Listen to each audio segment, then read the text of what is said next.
गाँरे गोटे बहुत लोभी और निर्दयी शिकारी रहुथिला। पशु पक्षी को मारी खाइबा ता काम थिला। सेथिपई शिकारीर परिवार ताकू छाड़ी चली जाइथिले। ता परठारु से एका रहुथिला। आउ हातरे गोटे जाल और गोटे लाठी धरी जंगल सारा बुलुथिला। दिने ता जाल रे गोटे पारा पड़ीगला। शिकारी खुशी रे ताकू धरी घर को फेरिबा बेले आकाश रे कला बादल घेरीगला। प्रबल वर्षा सांगकू घड़घड़ी आरंभ हेईगला। शिकारी आश्रय खोजी खोजी गला बेले गोटे गुंफा देखिला। आउ सेठिकी जाई कहिला, एठी जे केही मध्य रहुछंती मु तांको शरणरे आश्रय नेउछि। ए परिस्थिति रे जिए मो सहायता करिवे मु सारा जीवन तांको पाखरे ऋणी हेई रहिबी।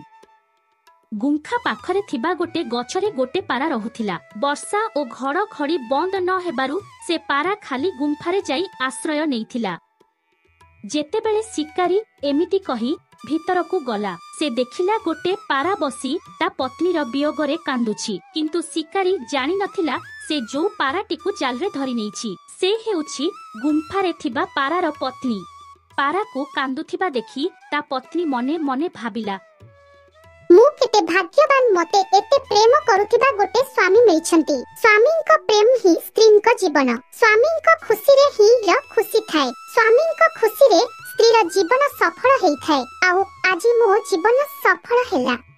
एमिति भाबी से ता स्वामी को कहिला, स्वामी कांदनी मु तुम सामना रे ही अछि। एई शिकारी जनक मते बांधी नेछि। ए मो कर्मर फल। आमको आम कर्म फल तो भोगिबा पई पड़ी थाए। तुमे मो चिंता छाड़ी तुम शरण को आसीथिबा अतिथिर सेवा कर। जेउ माने निज अतिथिर सत्कार करुनाहंती सेमानंक सब पुण्य फल से अतिथि सह चली जाए। आउ सब पाप एठी रही जाए। निज स्त्रीर कथा सुनी पारा शिकारी को कहिला, चिंता कर नाही शिकारी कुह मु तुमर कोन सेवा करि परिबी। मते बहुत ठंडा लागुचे तुमे टिके नियार व्यवस्था करि परिबो। पारा किछि काठी कुटा एकाठी करी निया लगाई देला। आउ शिकारी को कहिला, तुमे एबे ए निया साहाଯ୍ୟରେ थंता को दूर कर। पारा को एबे अतिथिंक पई भोजनर चिंता हैला। कारण पारा पाखरे खाइबा पई किछि नथिला। किछि समय भाबिला परे से निज देह को शिकारी को खाइबा पई देई देबो बोली भाबिला। आउ सांगे सांगे पाखरे जळुथिबा नियारे पारा देई पडिला। आउ निज देहर बलिदान देई से निज पत्नी को अतिथिर सत्कार पई देइथिबा कथा रखिला। शिकारी पारार एई महान बलिदान देखि आश्चर्य होईगला। शिकारी निजकू लज्जित मने कला। से सांगे सांगे जाल रे थिबा पाराटिकू खोली देई से जाल और लाठी को फिंगी देला। पारार स्त्री पारा को नियारे जळिबा देखि बहुत कांदुथिला। से कहिला, मो स्वामींक बिना मो जीवनर माने किछि नाही। मोर सब किछि मु हरई देली। आउ मु काहा पई बंचिबी मु भी मरि जिबी।